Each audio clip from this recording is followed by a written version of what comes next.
ভারতের ত্রিপুরায় এক বাংলাদেশিকে গুলি করে হত্যা করেছে দেশটির সীমান্তরক্ষী বাহিনী বিএসএফ। রাজ্যের সিপাহী জেলা বিভাগে এ হত্যাকাণ্ডের ঘটনা ঘটে বলে জানিয়েছে সংবাদ মাধ্যম এনডিটিভি। বিএসএফ দাবি করে বলছে, শুক্রবার সন্ধ্যায় ২০ থেকে ২৫ জন বাংলাদেশি সীমান্ত পেরিয়ে ত্রিপুরার কালামচৌড়া থানাধীন পুটিয়ায় প্রবেশ করে। ওই সময় তারা কয়েকজন ভারতীয়দের সঙ্গে দেখা করে। তখন বিএসএফের জওয়ানরা এ বিষয়ে জিজ্ঞাসা করলে বাংলাদেশিরা হামলা চালানো শুরু করে। ওই সময় আত্মরক্ষার্থে বিএসএফ এক রাউন্ড গুলি ছোড়ে, যা এক বাংলাদেশির গায়ে গিয়ে লাগে। পরে বাংলাদেশিকে বিশালগড়ের হাসপাতালে নিয়ে যাওয়া হয়, সেখানেই তার মৃত্যু হয়। শেষ খবর পর্যন্ত তার মরদেহটি ওই হাসপাতালের মর্গে রয়েছে। এ ঘটনায় একজন জওয়ান আহত হয়েছে, তাকে একই হাসপাতালে চিকিৎসা দেওয়া হচ্ছে বলে জানিয়েছে বিএসএফ।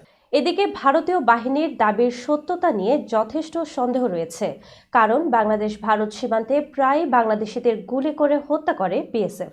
বাংলাদেশ থেকে সাম্প্রতিক সময়ে এসব হত্যাকাণ্ডের প্রতিবাদ জানানো হলেও তা এখনও থামেনি।